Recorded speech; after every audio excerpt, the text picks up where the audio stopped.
চাইলেই তো জীবনে আর সবকিছু নিজের মনের মতো করে হয় না। কিন্তু নিজের চাহিদা আর সাধ্যের মধ্যে একটু ব্যালেন্স করে চলতে জানলে জীবনে অন্ততপক্ষে ভালো থাকা যায়।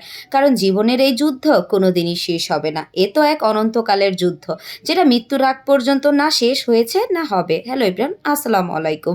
ফার্স্টেই আজকে কলাগুলা দেখাচ্ছিলাম। এখানে একটা জোর কলা ছিল, সেটাই দেখাচ্ছিলাম। সেটা আর এখন সকালবেলা আমার খাওয়া পক্ষে সম্ভব না। আমি তো আজকে একটু বাইরে যাচ্ছিলাম। বাইরে বলতে কি, এমনিতেই যেহেতু আজকে বন্ধ ছিল, ভাবলাম যে একটু হেঁটে টেটে মার্কেট ঘুরে আসি, আর কীই বা করব। কিন্তু আজকের এই দিনটা দেখার জন্য আমাকে কিন্তু জীবনের অনেক দীর্ঘ একটা পথ পাড়ি দিতে হয়েছে। এখন তো চাইলেই যে কোনো সময় যে কোনো জায়গায় হুট করে চলে যেতে পারি।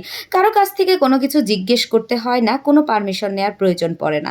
কিন্তু এই দিনটা তো আর এমনি এমনি আসেনি। এই দিনটার জন্য কিন্তু আমাকে দীর্ঘ একটা পথ পাড়ি দেওয়ার সঙ্গে অনেক ধৈর্যের একটা পরীক্ষা দিতে হয়েছে। তো যাই হোক, সে কথা অন্য একদিন বলবো। তো চলেন, আজকে আমি যাচ্ছিলাম, একা তো আর ঘুরতে যেতেও পারি না, আর একা এত দীর্ঘ পথ পাড়িও দেয়া যায় না। তো আম্মুকে সঙ্গে নিয়েই ঢাকা যাচ্ছিলাম। আজকে একটু কেনাকাটা করব সেই ভেবেই রওনা হয়েছি। যদিও একা ঘুরতে ভালো লাগে, আমি আবার একাই হই আর দুইজনই হই, আমার ঘুরতে খারাপ লাগে না।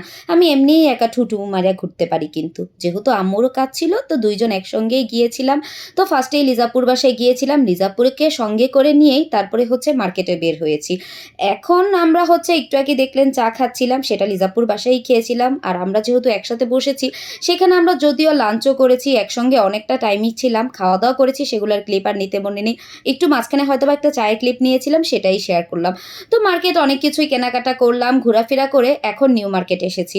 নিউ মার্কেট থেকেও টুকিটাকি কিছু জিনিস কেনাকাটা করব। এই তো করতে করতে তো আমাদের প্রায় সকাল গড়িয়ে সন্ধ্যা হয়ে গিয়েছে। এসেছিলাম তো সেই দুপুরবেলা, লিজাপুর বাসা থেকে বের হতে হতেই বিকেল হয়ে গিয়েছে। আর মার্কেটেই কতক্ষণ ঘুরলাম, এই 2-3 ঘন্টা ঘুরতে ঘুরতে সন্ধ্যা হয়ে গিয়েছে।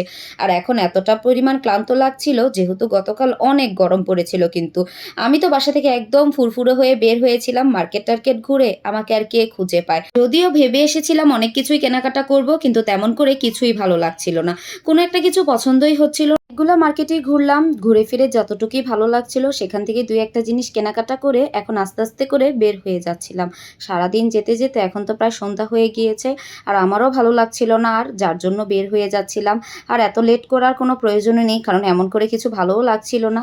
তো একদিন যদি আমি বাসায় বন্দি থাকি, আমার নিঃশ্বাস বন্ধ হয়ে যায়। দেখা যায় এমনিতেই আমি সারা সপ্তাহে এদিক সেদিক ঘুরে ফিরে বেড়াই, একাই হোক আর কাউকে সঙ্গে নিয়েই হোক। আর আমার জামাই সাহেব যদি আসে, তাকে তো নিস্তারিই দেই না। তার জন্য আমি দূরের পথগুলো রেখে দেই, যেখানে আমি একা যেতে পারি না। এখন সে একদিনের ছুটিতেই আসুক কিংবা 2 দিনের ছুটিতেই, সেই টাইমটা পুরোটাই আমার জন্যই বরাদ্দ থাকে। আমাকে নিয়ে সেই জায়গাগুলোতে ঘুরতে যেতেই হবে, না হলে তার তো অবস্থা খারাপ করে দেই। তো যাই হোক, এই তো খাওয়া দাওয়া শেষ করে একদম আম্মুর বাসা থেকে বাসায় চলে আসছিলাম। বাসায় একদম রেস্ট টেস্ট করে এখন রাতের 11টার দিকে আমার অনেক ক্ষুধা লেগেছিল। তো স্যুপ রান্না করেছিলাম, সেটা তো ফ্রিজে ছিল, সেটাই এখন আমি বসে বসে খাচ্ছিলাম। এই তো ছিল আজকের মতো। Tata, bye bye.